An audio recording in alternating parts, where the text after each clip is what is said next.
உங்கள் இல்லங்களில் வந்து உங்கள் உள்ளங்களை உயிர்ப்பிப்பது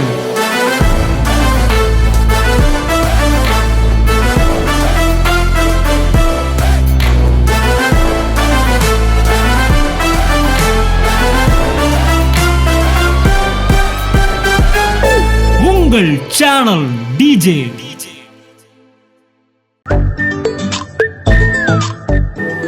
உங்கள் தகப்பனின் குணம் உங்களுக்குள் திணிக்கப்படுகிறது.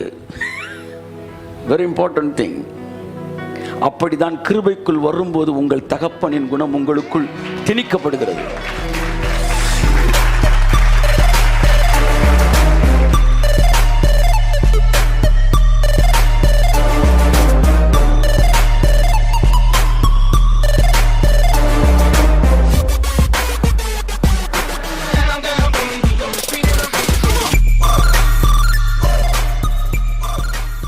என் அன்புக்குரியவர்களே, ஸோ கமல் என்ன சொல்கிறாரு, கமல்ஹாசனை பார்த்து என்ன கேட்டாங்கன்னா, என்ன ரொம்ப நீங்கள் இவ்வளோ கலராக இருக்கிறீங்க.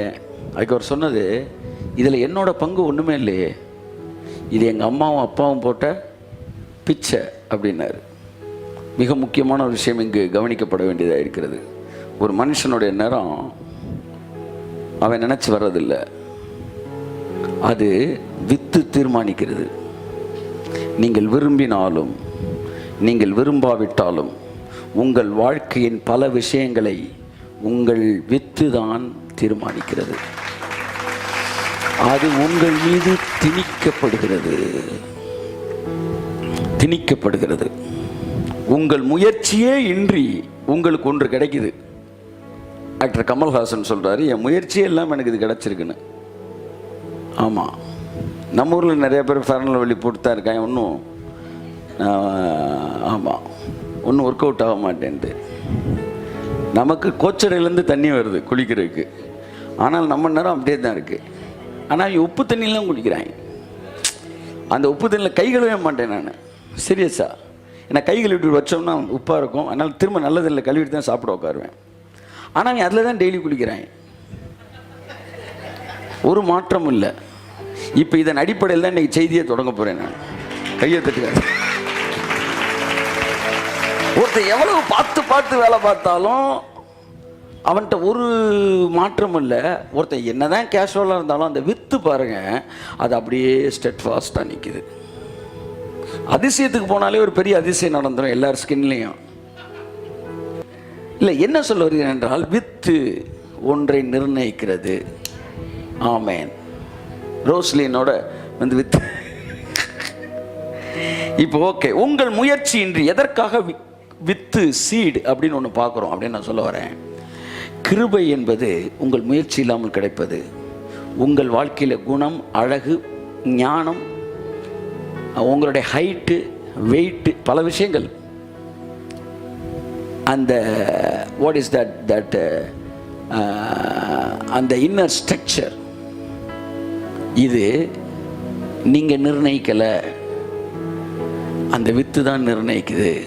இந்த வித்து நீங்கள் சரியாக புரிஞ்சிட்டிங்கன்னா, கிருபைக்குள்ளே வரும்போதும் அந்த கிருபை தான் உங்களுக்குள்ள அதை நிர்ணயிக்கிறது.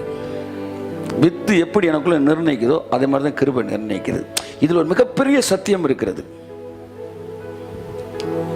உங்கள் தகப்பனின் குணம் உங்களுக்குள் திணிக்கப்படுகிறது. Very important thing. அப்படிதான் கிருபைக்குள் வரும்போது உங்கள் தகப்பனின் குணம் உங்களுக்குள் திணிக்கப்படுகிறது.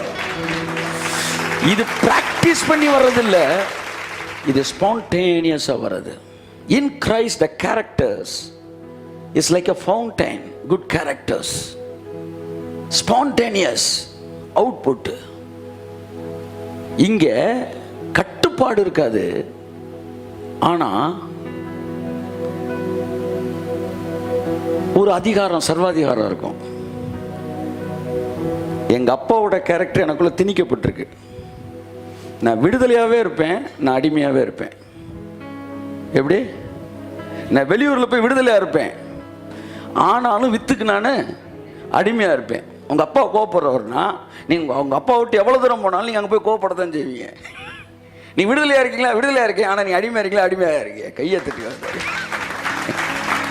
அப்படித்தான் தேவனுடைய வித்து உங்களுக்குள் இருக்கும்போது நீங்க விடுதலையா தான் இருப்பீங்க, ஆனா நீங்க அடிமையா தான் இருப்பீங்க, தேவனுக்கு அடிமையா தான் இருப்பீங்க. எப்படின்னா அவருடைய வித்து உங்களுக்குள்ள இருக்கிறனால உங்கள் நாலு சுவருக்குள்ள போட வேண்டிய அவசியம் இல்லை. நீங்க எங்க இருந்தாலும் அந்த கேரக்டர் டாமினேட் பண்ணும் உங்கள்கிட்ட. அதனாலதான் உங்களுக்கு பேர் விடுவிக்கப்பட்ட அடிமை. பைபிள் உங்களை சொல்லுது நீங்கள் விடுதலையாக்கப்பட்டீர்கள் என்று. இன்னொரு இடத்துல சொல்லுது நீதிக்கு அடிமையானீர்கள் என்று. நீங்க அடிமையா விடுதலையா இருக்கீங்களான்னா விடுவிக்கப்பட்ட அடிமை. நீங்க விடுதலையா தான் இருக்கிறீங்க, ஆனா அடிமை. அடிமை என்கிற வார்த்தையிலே ஒரு ஆசீர்வாதம் இருக்கிறது, அங்க ஒரு செக்யூரிட்டி இருக்கு. அல்லேலூயா. விடுதலைன்ற ஒரு ஆசீர்வாதம் இருக்கு, அங்க ஒரு லிபர்ட்டி இருக்கு. எனக்கு லிபர்ட்டி இருக்கு, லிபர்ட்டி இருக்கனால எனக்கு பாதுகாப்பு இல்லைன்னு அர்த்தம் இல்லை, பாதுகாப்பு இருக்கு. ஜெயிலுக்குள்ள இருக்கிறவனுக்கு எவ்வளவு பாதுகாப்பு இருக்கோ அவ்வளவு பாதுகாப்பு எனக்கு இருக்கு. ஆனா வெளியில இருக்கிறவனுக்கு எவ்வளவு சுதந்திரம் இருக்கோ அவ்வளவு சுதந்திரம் எனக்கு இருக்கு. கையை தட்டு. ஆமென், ஆமென்.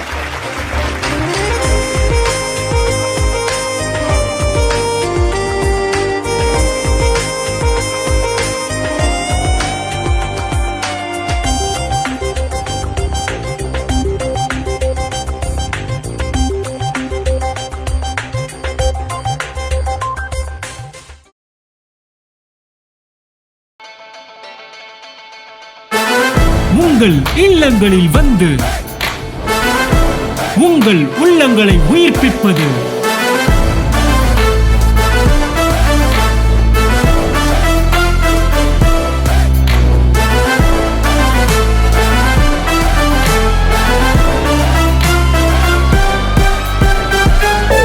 உங்கள் சேனல் டிஜே